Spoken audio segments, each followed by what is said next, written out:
Assalamualaikum warahmatullahi wabarakatuh.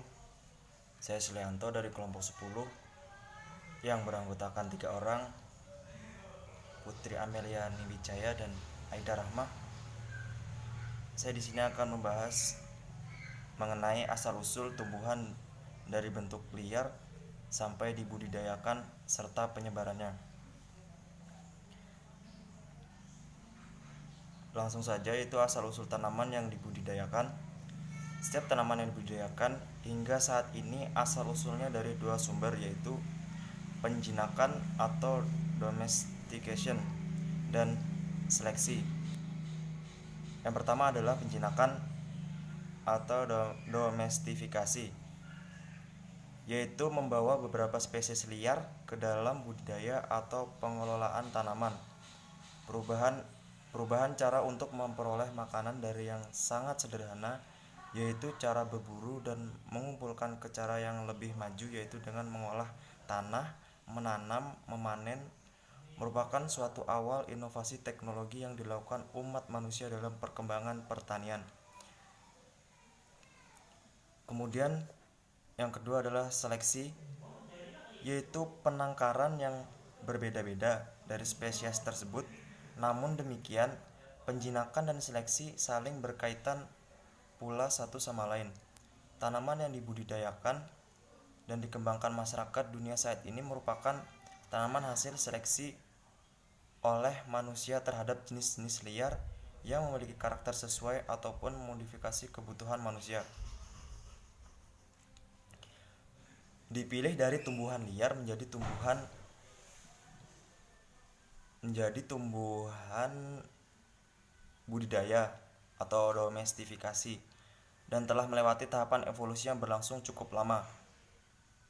Dalam prosesnya, pemilihan tumbuhan berdasarkan kebutuhan, kualitas dan kuantitas produksi. Kemudian seiring dengan perkembangan ilmu dan keterampilan manusia, tanaman-tanaman diperbaiki karakter genetiknya melalui pemulihan tanaman, plant breeding, dengan teknik konvensional hingga modern. Seluruh kegiatan perbaikan karakter tanaman dilakukan untuk menjawab tantangan kebutuhan masyarakat dunia akan hasil tanaman pertanian.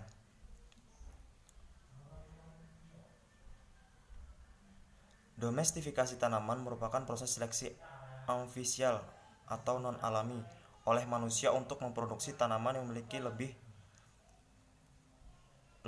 sedikit karakter yang tak diinginkan dibanding kerabatnya yang masih liar, yang sesuai dengan kebutuhan. Seleksi tersebut melibatkan perubahan secara genetik dan tampilan morfologi tanaman. Jika karakter yang diinginkan dapat diteruskan ke turunan berikutnya dari generasi-generasi melalui penanaman dan pemanen, maka strain tumbuhan yang ditanam tersebut berubah. Walaupun varietas tanaman hasil domestifikasi ini penting, namun kerabatnya yang masih liar tetap menjadi sumber kekayaan plasma nutfah.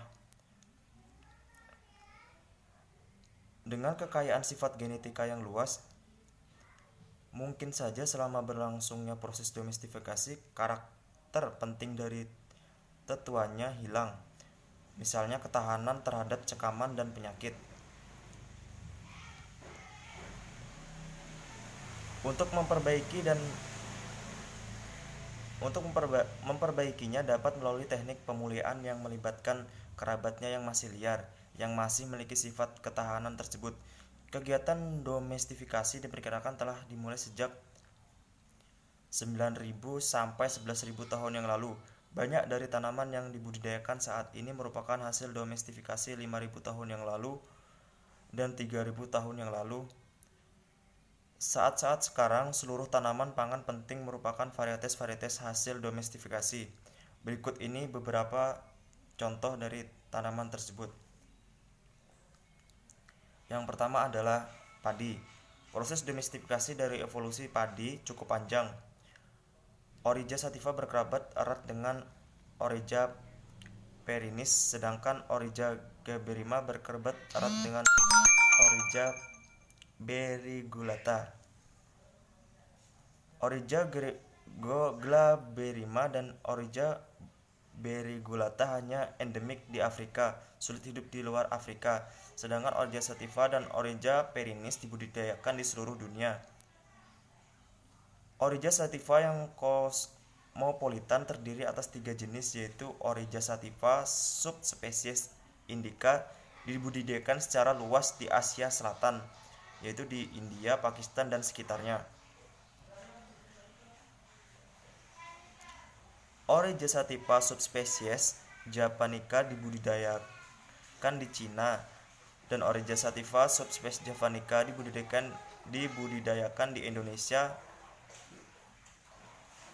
atau di negara-negara Asia Tenggara. Golden Rice, peneliti asal Jerman dan Swiss, telah merekayasa padi sehingga beras yang dihasilkan mengandung beta karotin yang suatu saat dapat digunakan untuk penderita vitamin A defisiensi. Warna beras baru ini tak putih melainkan kekuning-kuningan karena telah mengalami peningkatan gizi secara kuantitas maupun kualitas oleh beta karotin, sehingga dinamai golden rice. Kemudian tanaman yang kedua adalah tanaman jagung. Jagung didomestifikasi di Amerika Tengah, menyebar ke seluruh dunia sekitar abad ke-15 dan awal abad ke-16. Ada beberapa teori tentang daerah asal khusus tanaman jagung di Amerika Tengah.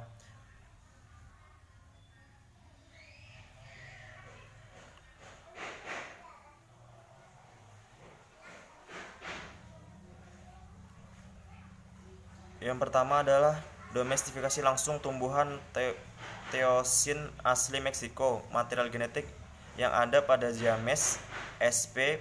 perfilimis asli Bales River Valley di Meksiko Selatan menjadi bagian dari jagung baru, yaitu Ziames ssp. mexicana. Kemudian yang kedua melalui hibridisasi antara jagung berukuran kecil hasil domestifikasi dengan salah satu Teosinte Z. luxurians atau Z. diploperennis. Kemudian tanaman berikutnya adalah tanaman keluarga kubis-kubisan. Anggota Brassicaceae ada sekitar 6 jenis hasil seleksi yang populer sebagai sayuran. Semuanya berasal dari Brassica oleracea, yaitu sawi, kubis,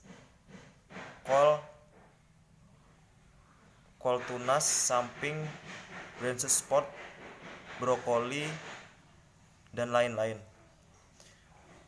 Kemudian seleksi tanaman, plant selection.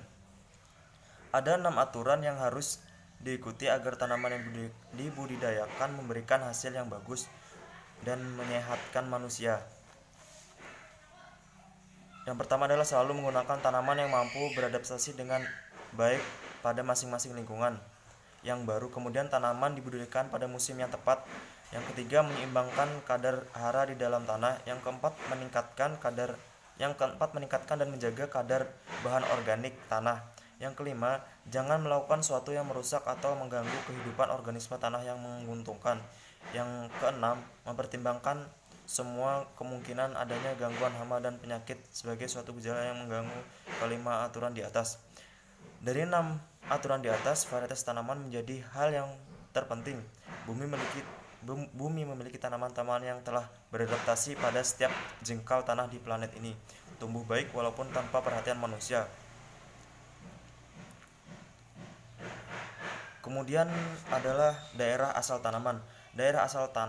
Daerah asal suatu tanaman dapat diketahui dengan bantuan yang pertama adalah para arkeolog, yang kedua adalah banyaknya tanaman liar spesies yang terdapat pada daerah. Yang ketiga adalah sejarah, legenda atau dongeng yang ada di suatu daerah berdasarkan 3 hal. Sejarah, legenda atau dongeng yang ada di suatu daerah. Berdasarkan 3 hal tersebut, di atas ditetapkan 8 asal tanaman di dunia sebagai berikut. Yang pertama adalah Tiongkok, kemudian India, Yang ketiga adalah Indochina, yang keempat Mediteran, yang kelima adalah Absenia, yang keenam adalah Amerika Tengah dan Meksiko Selatan, yang ketujuh adalah Amerika Selatan.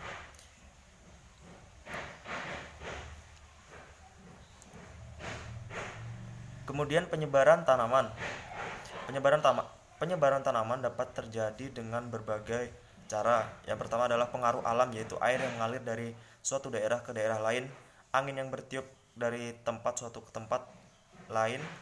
Kemudian pengaruh manusia, adanya hubungan antar manusia atau antar negara dapat menyebabkan tersebarnya tanaman dari daerah asal ke daerah yang lain. Yang ketiga adalah kerjasama internasional. Sebagai contoh, di Filipina telah terbentuk suatu lembaga kerjasama berbagai negara yang bernama IRII yang menangani khusus tanaman padi. Yang kemudian adalah pengelolaan tanaman. Yang pertama adalah berdasarkan umur tanaman. Yang kedua adalah berdasarkan sifat agronomi. Yang ketiga adalah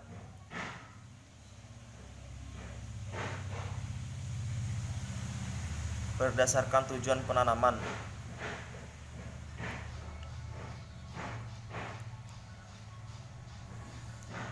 Ya, berdasarkan umur tanaman tadi, yang pertama adalah annual crop, tanaman semusim, tanaman setahun, tanaman muda, yaitu tanaman yang menyelesaikan satu daur siklus hidupnya dalam waktu satu musim tanam. Kemudian tanaman mati dengan sendirinya atau sengaja dimatikan, contohnya adalah padi, jagung, kacang tanah.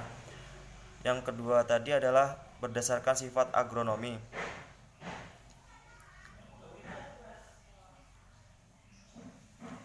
yaitu tanaman padi-padian, tanaman penghasil biji, yaitu tanaman rumput-rumputan, grass, yang dibudidayakakan untuk diambil bijinya.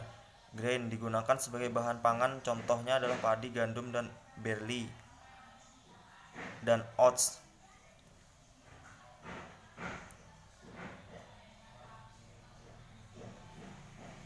Yang ketiga adalah berdasarkan tujuan penanaman. Yang pertama adalah cover crops, tanaman penutup tanah, yaitu tanaman yang dibudidayakan dengan tujuan untuk melindungi tanah dari benturan tetes air hujan atau hembusan angin yang dapat menyebabkan erosi dan turunnya kesuburan tanah. Contohnya adalah Calopogonium mesonides.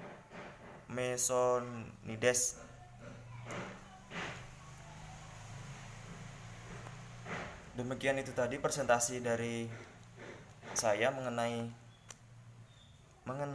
asal-usul tumbuhan dari bentuk liar sampai dibudidayakan serta penyebarannya. Kemudian jika ada pertanyaan nanti silahkan ditanyakan di kolom komentar. Kalau bisa dijawab nanti dijawab, kalau belum ya ditampung dulu atau ada bantuan dari teman-teman. Demikian presentasi dari saya. Salah hilaf mohon maaf. Saya akhiri, wabillahi taufiq wal hidayah. Wassalamualaikum warahmatullahi wabarakatuh.